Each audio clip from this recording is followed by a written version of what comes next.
loose woman in inverted commas. What's this stuff about 5 husbands and all this kind of stuff? But there's nothing in the text which says, we've just heard it, there's nothing in the text which points to that. This is what always happens with Scripture and how we read Scripture. It happens to Mary Magdalene as well. Mary Magdalene, who is never said anywhere in Scripture that she was a prostitute, yet a story comes up that she's a prostitute. There's nothing in any of the texts looking at her experience, her engagement with Jesus or anything like that which says that she came to him as a prostitute. Doesn't say that at all, nowhere. And it's the same with this woman. What we have here is a really powerful story of Jesus engaging with a woman and having a theological debate, argument indeed, with this Samaritan about what God means, about where you should worship and all such sort of in the middle of the day at a well.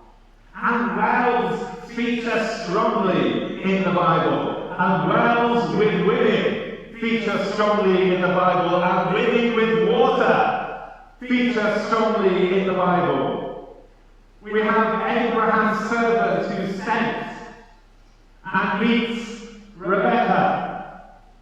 We have in the story, we have Jacob who meets Rachel at a well. And we have Moses who receives Zipporah at a well in Midian, when he's marrying Jethro, going to marry Jethro's daughter Zipporah. So women and wells feature strongly in salvation history, and more so than that, Miriam, in the story of Exodus, is the one with whom the water moves. She powerfully carries water, and so when she actually dies, the water disappears. They have to do something special to bring it back. So Miriam is the kind of the water bearer. And here we have a woman who is also a water bearer. And this sense of wells, salvation history, truth, and women are wrapped up in the biblical story.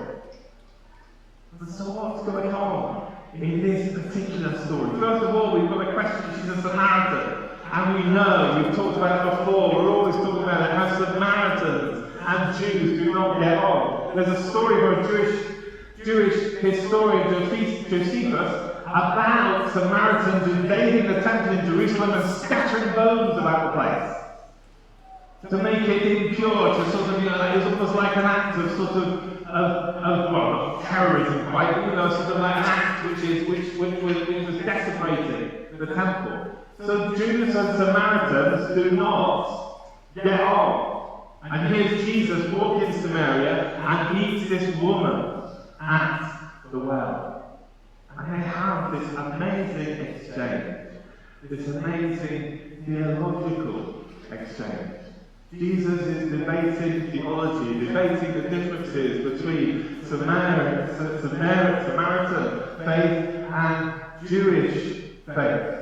Samaritans are believed to come out at the time when the elite were taken into exile, and those who remained, some of those, ended up becoming what we now know as the Samaritans.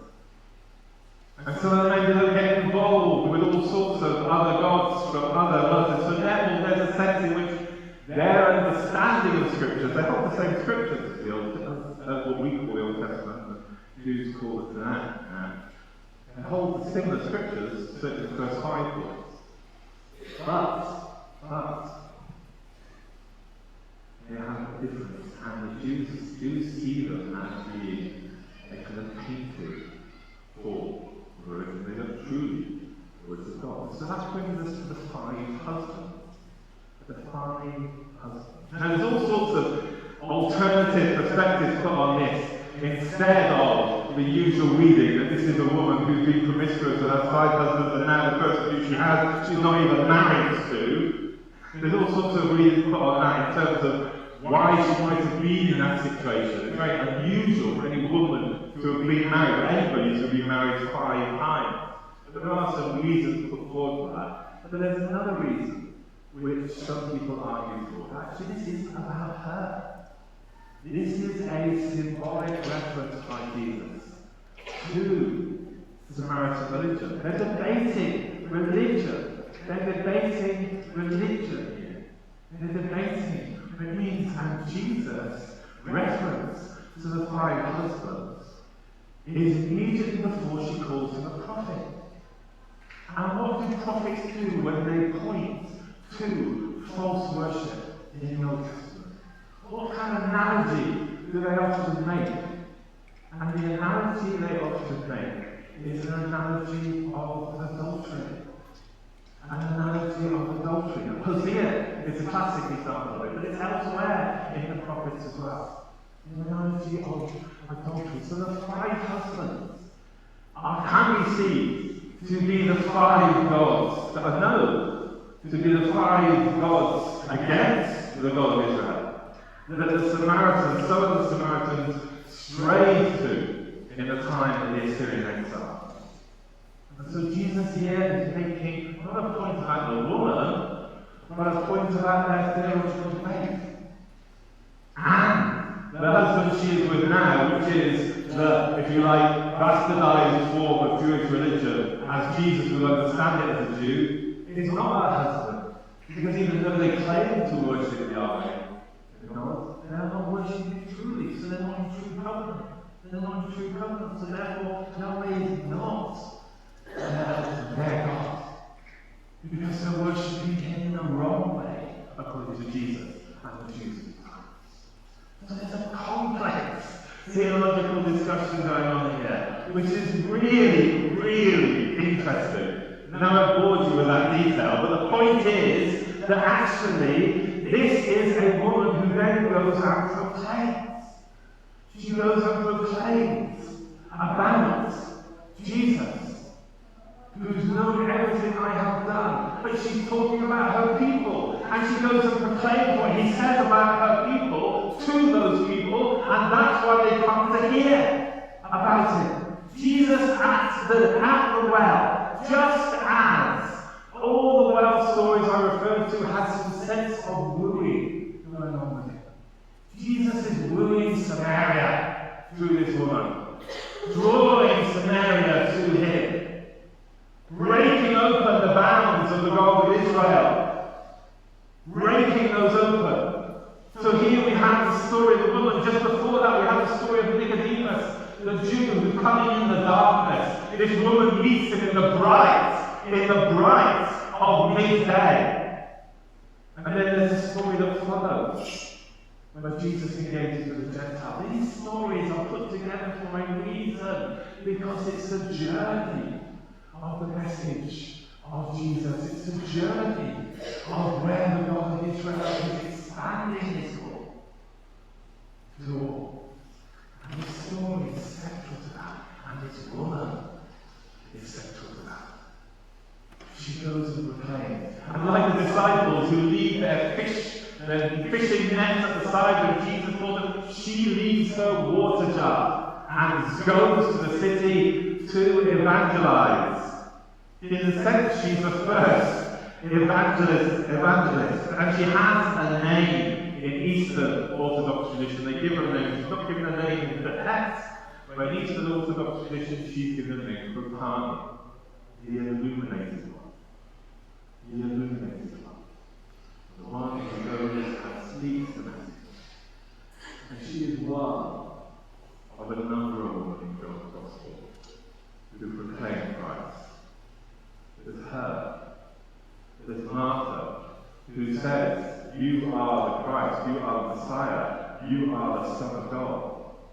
There's Mary, her sister, not Mary Magdalene, Mary of Bethany, who anoints Jesus for his burial. Whilst everybody else, all the men around her, wondering what's going on, she knows that something's going to happen, and she anoints him for his burial. A prophetic, spiritual act. And then, of course, there's Mary Magdalene, where she meets Jesus at the tomb, and is the first person to see Jesus resurrected. Powerful stories. So if anybody says that women should not be ordained in the church, then I'm just sorry, I think we should look at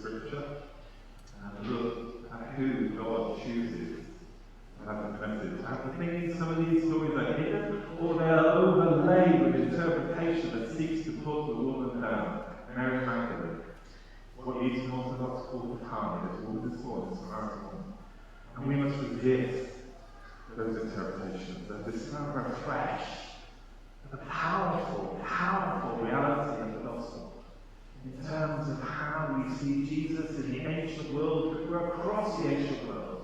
Women face oppression and marginalisation. Here's Jesus in that ancient world, working with them. He is God in that ancient world, winning to communicate and to transmit his message of salvation. So in this week, we've just seen International Women's Day on the 8th of March. It's good that we have this reading where we can hear, and I like to call her, at least in Orthodox people, what's the part, the illuminated one. We have this story of the illuminated one.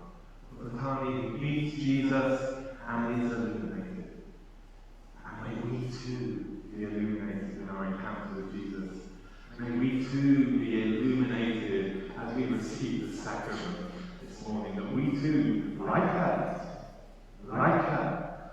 can go out in our own little ways and proclaim the truth. That we know him.